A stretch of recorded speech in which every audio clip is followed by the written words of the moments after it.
ว่ามันนอนแท้นี่ร้ายพ่อใหญ่มันนอนอยู่หน้าจับนี่หวะแล้วก็ว่าไทยวะแต่ก็ว่าไทยจะเป็นคนไทยวะอ้าวเป็นคนไทยมาเมีย10 ปลายปีเหรอมาแต่ไทยหุ่นมาไทยมาสร้างเฮือนจะแล้วจะหมดแล้วนะสร้างเงื่อนจนแหละเลยเนาะบ่อยู่เฮือนเนาะมาอยู่หน้าเนาะอีกานอยู่อีกขานมาเนี่ยนี่น่าก็ออกลูกแค่นี้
ว่ามันนอนแท้นี่ร้ายพ่อใหญ่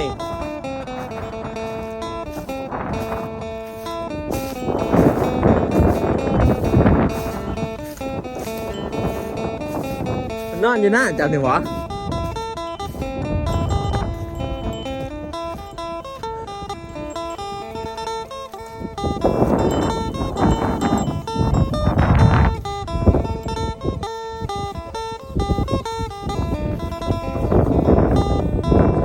ขี้ขวด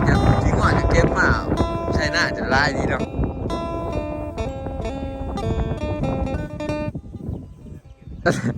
แล้วก็ว่าไทยวะแต่ก็ว่าไทยจะเป็นคนไทยวะอ้าวเป็นคนไทยแต่ก็มาอยู่นี่จ้ะแต่มาเอาเมียอยู่พี่วะเอาเมียจะเข้าบังมา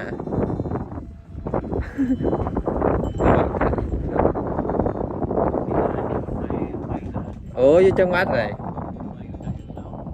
ชาเชิงเศร้าหัว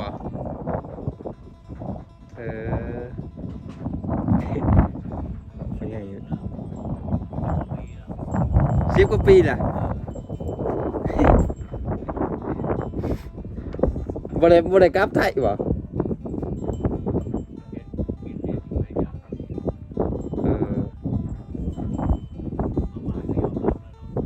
เออ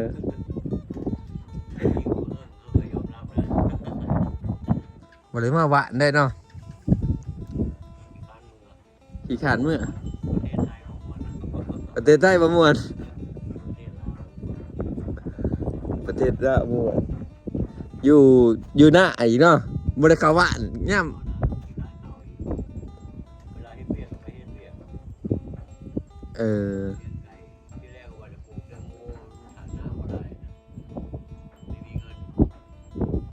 โอ้ที่แรกจะว่าจะปลูกแตงโมบ่ว่าที่ทางน้ำโอ้ใส่โซลาร์เซลล์เนาะอยู่เนาะอ๋อโซลาร์เซลล์เนาะโอ้อยู่หน้าเบิดปีแล้วว่ะ มาหางัวคอยกะ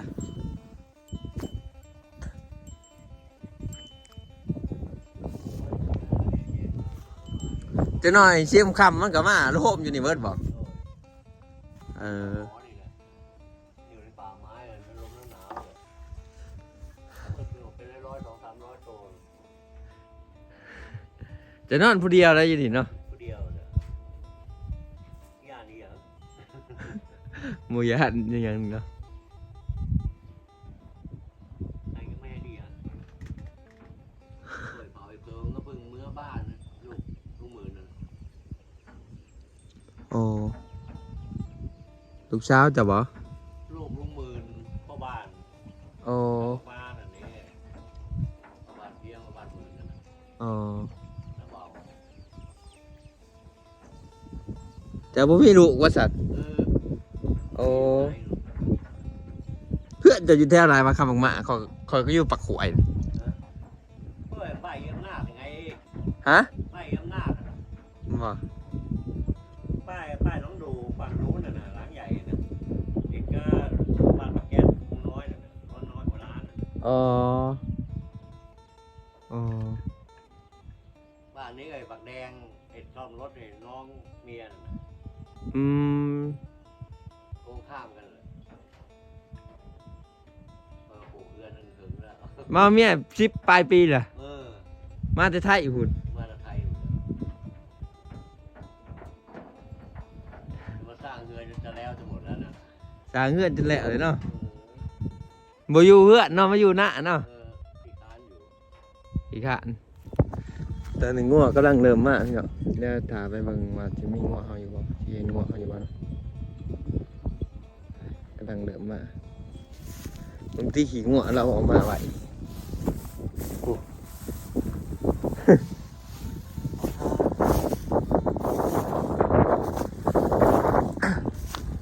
โหจริงเหรอเอาไว้ใช้หน้าจ้ะเนาะขี้งัวเอาไว้ใช้หน้าเก็บเอาไว้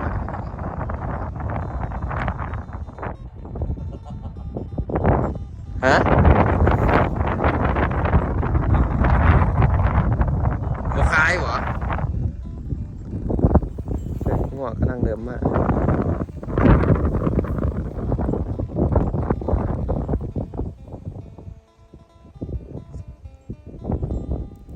ไก่แล้วพี่น้องไข่กองเฟืองเลยไก่ดีน้อยไก่หนาดำไล่ร้ายเพราะเขาหน้าเจ้าใน118โอ้แต่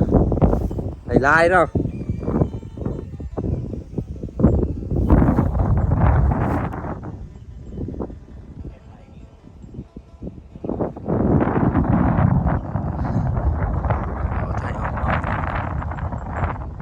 เมืองพี่น้องหน้าละความตะลู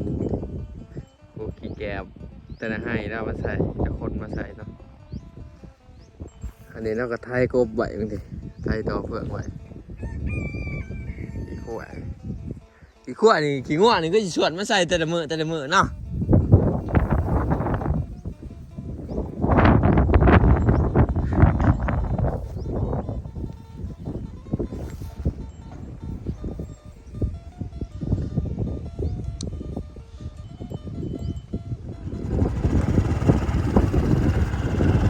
ขี่รถไปก่อนยายไปรอเบิ่งก่อน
เป็นอีกกลุ่มหนึ่งเนาะ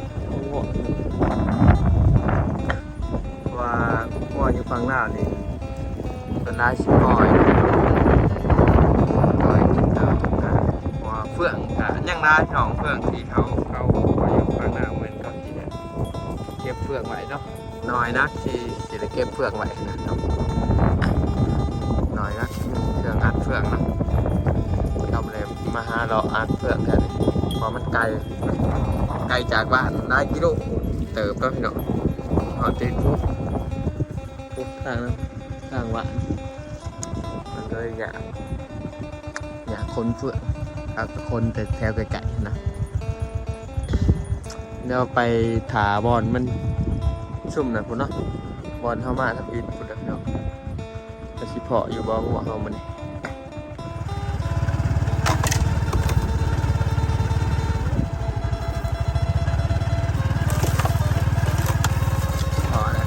พอแล้ว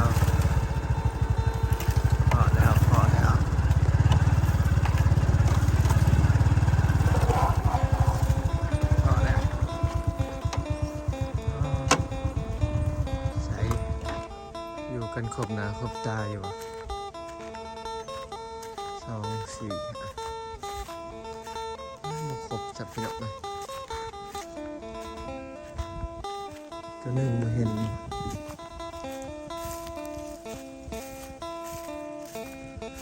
ทึกโอ้นึกว่าโมเมนต์หัวตัวเองเยอะ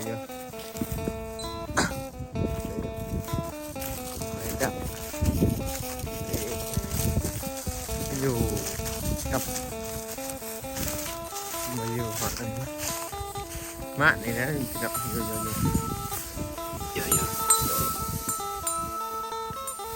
มาเนี่ยนี่น่าก็ออกลูกอยู่แล้วนี่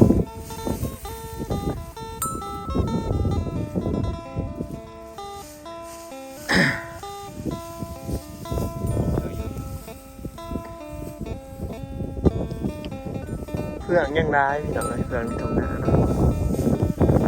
กินเพื่อชีวิตก็ยังร้ายเดือน2-3 เดือนจะถอนเดือน3 เดือน4นะเดือน3 เดือน4นะที่จะเปิดเนาะขอแล้วพี่น้องเทิกอยู่บ้านเนาะบ้านใกล้สิออกเฮ้ยเนาะเยอะ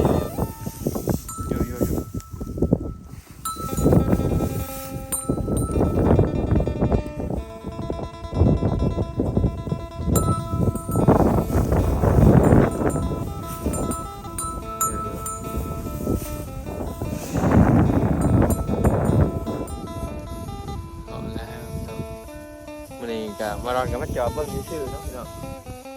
จอเบิ้งเพื่อนชื่อ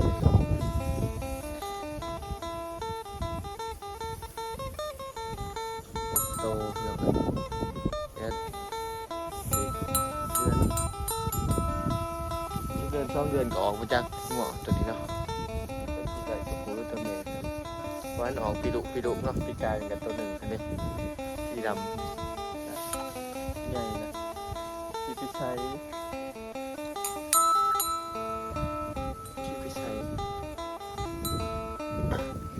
แต่ว่าเพื่อนยังได้เดี๋ยวเลย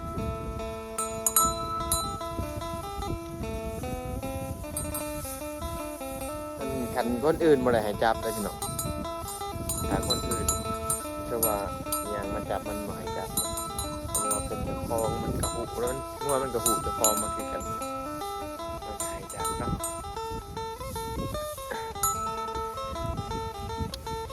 เห็นจบเจือหน้าที่มันจอบจะดึงพี่น้องเลยมาอาทิตย์หนึ่ง2 อาทิตย์หรือว่าเดือนหนึ่งเขาจะมาจอบเพิ่งทีหนึ่งมาเข้าหูเลยมันอยู่แถวใดแต่ที่แก้วหัวมารอนก็อยู่แถวนี้นะแต่ว่าบ่เขาก็พุงใหญ่เนาะแต่ว่าบ่ค่อยติดหัวแบบกับคนอื่นนะมันจะไปแต่กับพวกมันก็คือจะไปแต่กับตัวเมียตัวใหญ่ตัวนั้นพาไปเนาะว่าตัวนี้อยากจ่อยเนาะเลือดหยาอะไรหัวใหญ่เลย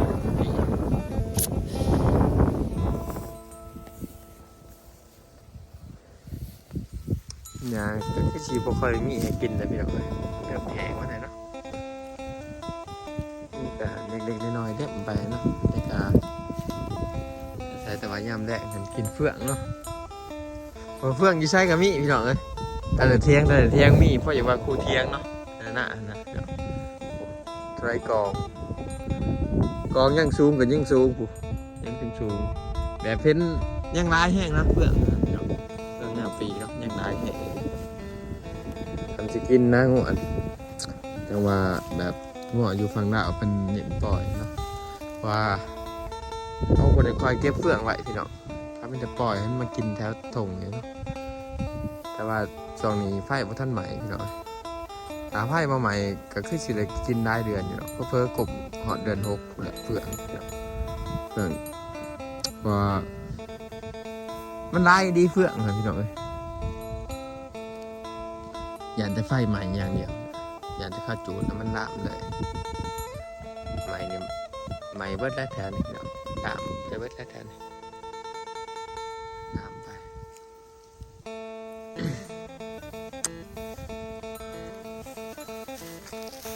ขุดนะเนี่ยว่าแต่นี่ตัวสึกมากไหมก็สิขุดจะขุดให้จับได้หน่อยไอ้หัวนี่อย่างอันนี้ขุดเลยกับมือเนาะไม่ได้ว่าเธอกลำกันตัวมันออกมาใหม่บริสุทธิ์มันบริสุทธิ์จับมันพี่น้องมันเลยแบบตื่นตัวนี้บาดขุดกับขุดบาด